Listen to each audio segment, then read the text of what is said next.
Hello and welcome to So Much for Pathos, the show that checks Hollywood's prostate with sandpaper gloves. I'll be your detective, and today we're going to be investigating David Cronenberg's adaptation of Don DeLillo's Cosmopolis.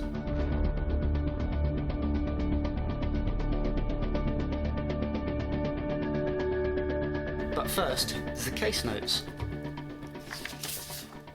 Cosmopolis is a 2003 novel by postmodern author Don DeLillo, known for his 1985 breakout novel White Noise and most famously for Underworld in 1997, though not to be confused with the 2004 Len Wiseman movie of the same name. Reception to Cosmopolis at the time was generally mixed, but it started to garner some delayed appreciation as a few years went past, enough so that producing team Paolo Branco and Martin Katz picked up the rights for a movie adaptation in 2009 with an intended budget of around $11 million and Don DeLillo fully on board as a collaborator on the project. Shortly thereafter, the novel ended up on the desk of David Cronenberg and he came on board as both writer and director, as well as co-financing the film for his production company Toronto Antenna. Pre-production went by surprisingly quickly, with Cronenberg's job of adapting DeLillo's prose and dialogue into a movie script only taking Cronenberg 6 days. From then on, the screenplay went around to actors, with Colin Farrell initially being offered the lead before having to turn it down due to scheduling conflicts with his shooting schedule for Total Recall. The lead role would eventually be offered to Robert Pattinson, who at the time had recently come fresh off shooting Breaking Dawn Part 2 and was looking for a career move into working on smaller, riskier projects. Shot in chronological order with a secured budget of $25 million, the film first met its audience at the 2012 Cannes Film Festival, where it had been nominated for the Palme d'Or and received generally positive reception, eventually earning itself a 64% approval rating on Rotten Tomatoes. So what exactly did Cronenberg do with DeLillo's material that didn't delay the positive response for the second time around?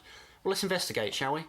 So our setting is contemporary New York and our protagonist is Eric Packer, played by Robert Pattinson, a 28-year-old multi-billionaire who's obsessed with numbers and stock rates, who's spending the day travelling from one side of the city to the other in his lush ultra-modern limousine to get a haircut from a barbershop in the neighbourhood he grew up in. But seeing as New York congestion is generally nightmarish, we spend the entirety of Packer's day stuck in his car with him, slowly crawling across the city as he experiences stuff happening. Said stuff includes the president's motorcade making its way through the city, which comes under threat and forces Eric's car to make a detour, a massive anti-capitalism protest in the middle of Times Square, a funeral procession for a famous hip-hop artist, and his company, Packer Capital, losing enormous sums of money throughout the day from currency speculation betting against the yuan. All of this stuff happening in the background of Eric's day seems particularly strange when contrasted against the simplicity of his overall goal, which is, rather mundanely, to get a haircut. Okay, so let's start to unpack this thing. It's a movie written and directed by David Cronenberg, adapted from a postmodern novel by Don DeLillo.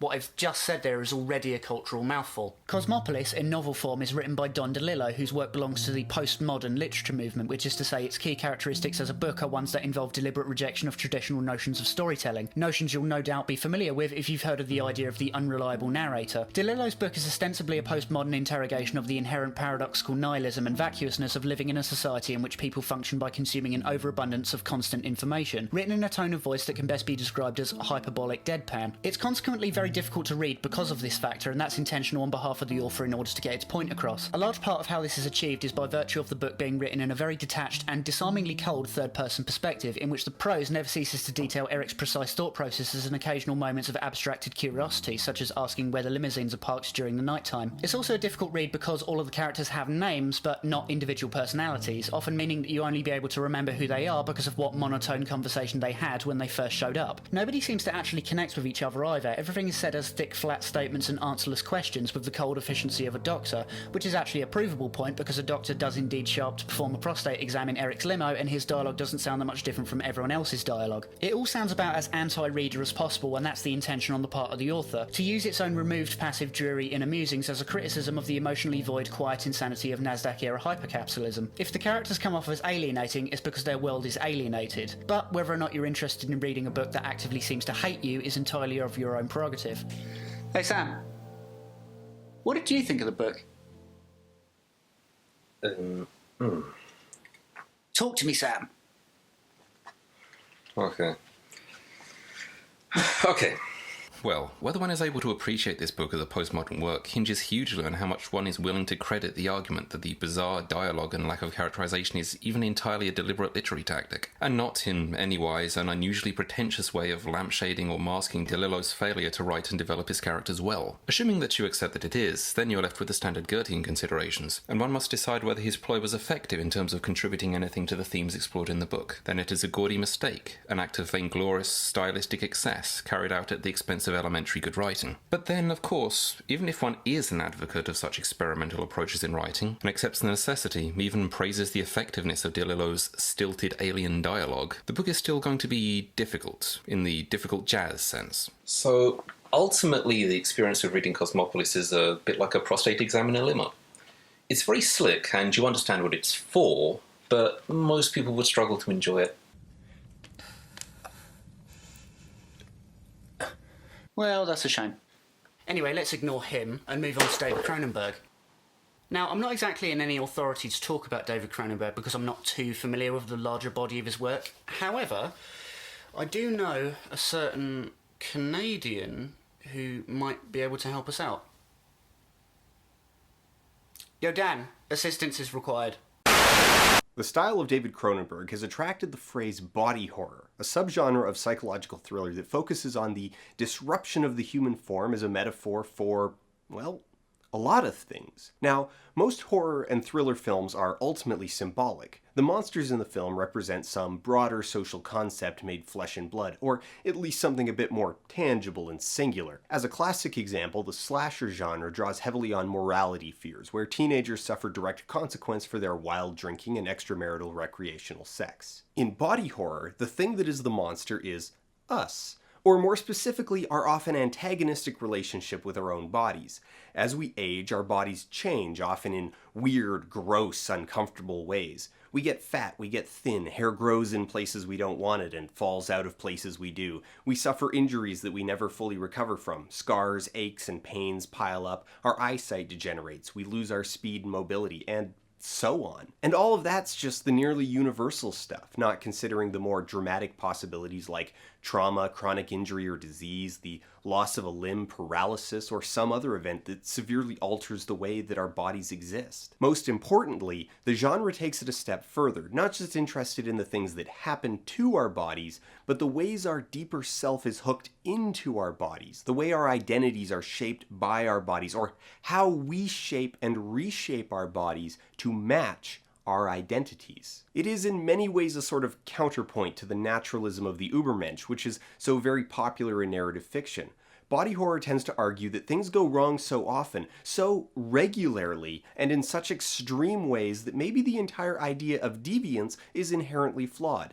There is no natural configuration of the human form, and that our panic, our inability to accept change, our internal dissonance is a byproduct of our expectations and the complex relationships between the individual, themselves, and the society they exist in. Even in Cronenberg's non-body horror films, you still see repetitions of his favorite themes: the struggle of identity, the disruption of the body, and the relationship between the human form and technology. Now, I do feel it's worth mentioning that most of Cronenberg's films aren't good?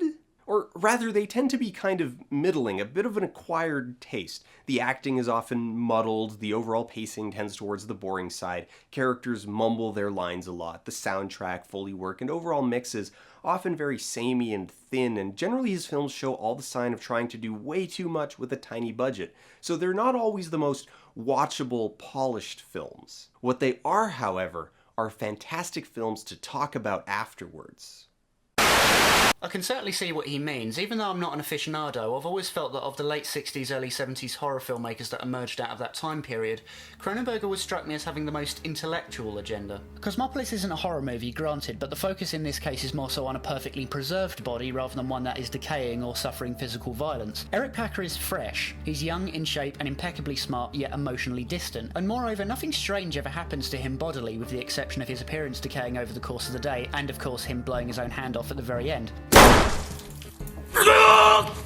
But if we're talking about destruction of the self, Eric's world implodes before his very eyes over the course of a day, and that'd be because his business and his ability to look for precise patterns in nature is his world. Continuing with the overarching theme in all of his work of minds and bodies, Cosmopolis' central protagonist, Eric, can be viewed as analogous to the average person living in the 21st century, inasmuch as his mind is forever active, looking into computers, calculating stock prices, asking questions about the environment that glides past him and so forth, but his body is closed off and encapsulated in the steel and glass cage that is his limousine. The world appears to glide by him in a vacuum, observing but never touching or fully connecting with the outside. In Cosmopolis, Cronenberg paints a viewpoint of society in which we are a collective of overstimulated brains in bodies that do not engage or interact with anything except when embracing basic urges like sex, violence, or eating. Suffice it to say, its outlook is very bleak. A large bulk of the story is about one man's self-destruction over the course of a single day, but what's telling is that said destruction is framed more as personal than pyrotechnic.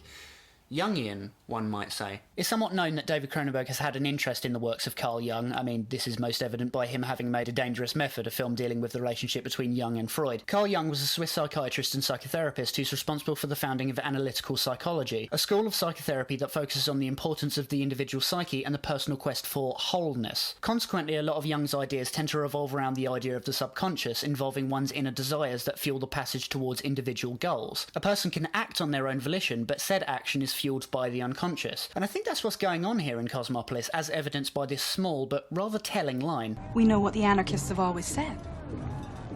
Yes. Tell me. The urge to destroy is a creative urge. The entire journey is for Eric to get a haircut from his old barber in the neighbourhood he grew up in. This aspect appears as a seemingly innocuous detail, but it's made more important in the narrative by the fact that his entire life and business collapses around him in pursuit of his quest, and it's left ambiguous, in both the novel and the movie, as to whether or not Eric has actually manufactured his own collapse intentionally. I'm opting to go down the Jungian analytical road here and suggest that his actions are psychologically motivated, but not intentional on his conscious behalf. His quest for a haircut is as mundane a task as any, granted, but to Eric, what does a haircut actually mean? A haircut has what? Associations. Calendar on the wall, mirrors everywhere.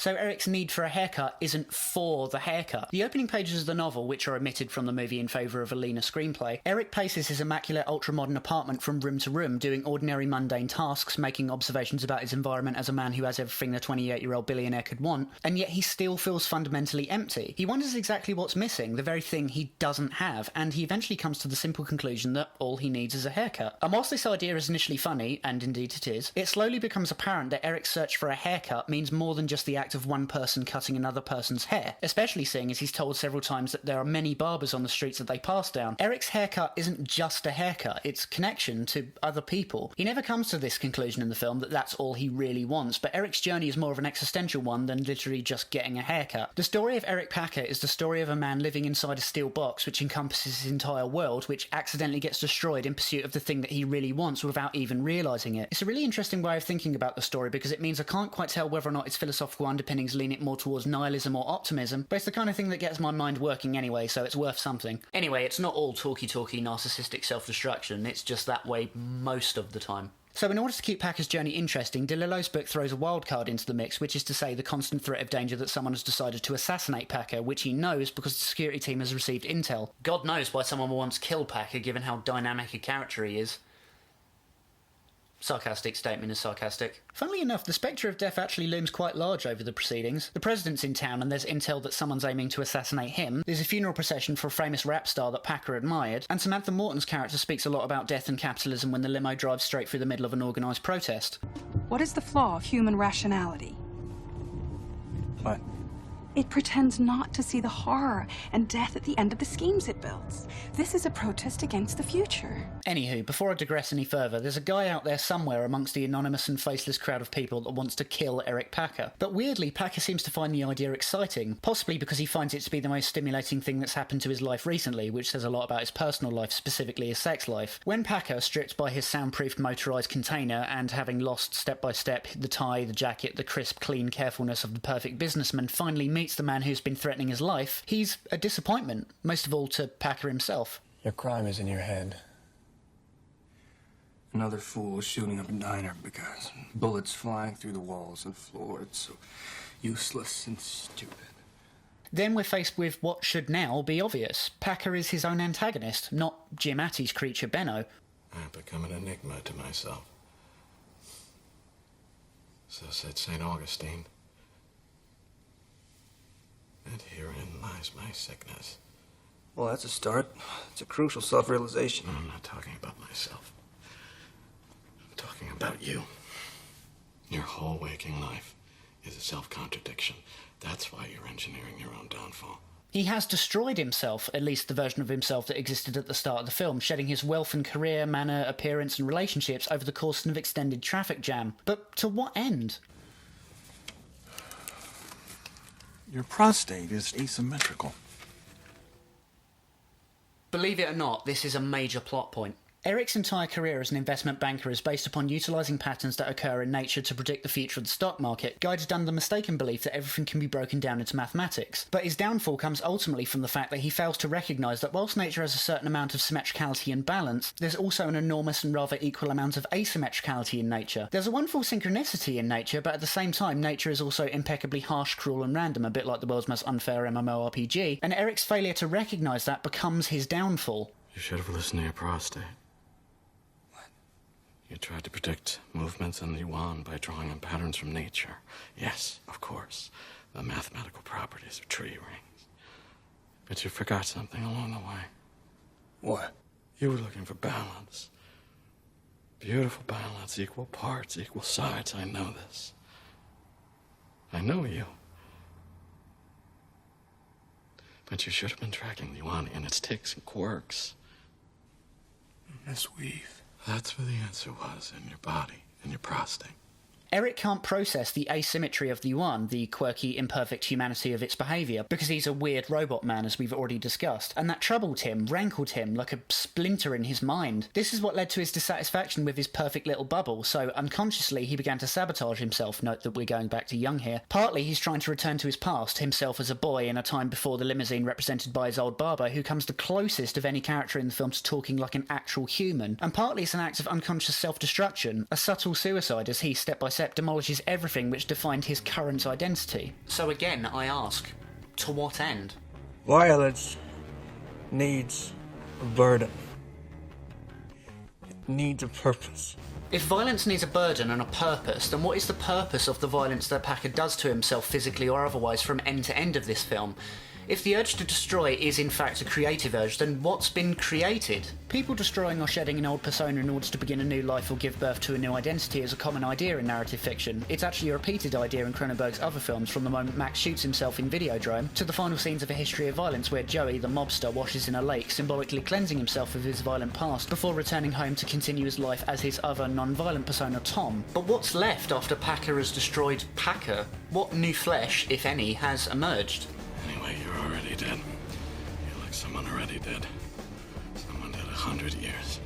A common postmodern idea is the observation that boredom is extremely dangerous because we tend to relieve ourselves from boredom by partaking in extraordinary things for the sake of being energised, e.g. Fight Club, with the implication that society as a whole will eventually move in lockstep with the idea as a whole. The idea being boredom reaching the point where it can only be rescued by terror, in other words, a voyage into madness. In this context, DeLillo seems to be arguing that after Packer has stripped himself down to the bone, he has nothing left because he has no connection to anyone, and thus his only relief from his existential crisis is to annihilate himself. Much like the famous image of the Vietnamese self-immolating monk from the 1960s, which gets visually referenced here, Packer aims to metaphorically burn himself alive with enough peace of mind that it doesn't hurt, as a protest against the world he embodies. It basically seems to me that Eric Packer is suffering from a kind of existential boredom. I mean, to ask an age-old question, what does one give to the man who has everything? In this case, the man who has everything yearns for emotional connection, because why have emotional connection when you could have everything for yourself? Why would you need to go to the Rothko Chapel to observe the work communally when you can just buy the Rothko Chapel for yourself? And it's only until he has nothing that he realises that's what he needs. In a weird way, the only person he actually connects to is Benno Levin, seeing as they both share an equal amount of nothing together by the end of the film. After all, eventually the rats became currency. And their connection is one of understanding that one will willingly allow himself to be killed by the other, giving value and meaning to Benno's life and obliterating Packer into nothingness at the end of his journey. So if anything, the new flesh that lives on is not Packer's, it's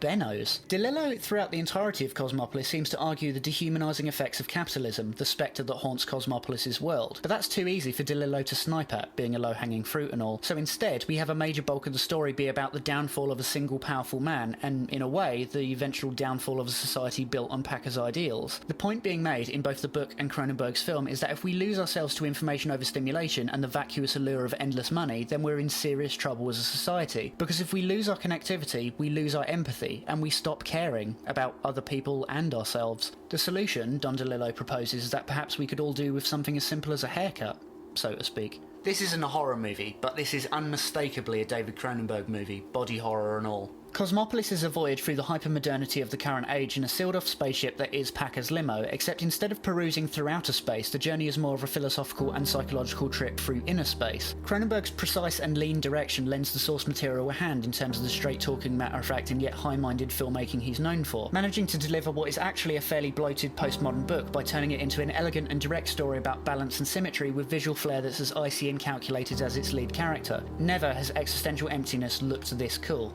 It may not necessarily be the thing for you, but it's a nice little addition to David Cronenberg's considerable body of work, and that's all you can really ask for. And on that note, I'm calling it case closed. I'm Matt Crowley, and that was Cosmopolis.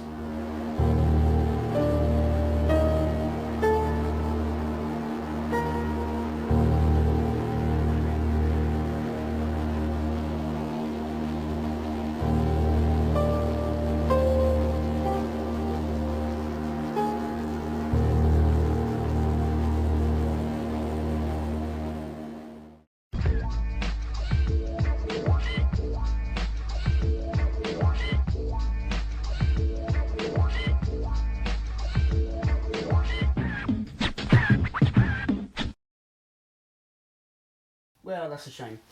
Anyway, let's ignore him. Hey, Sam. So what do you think of the book?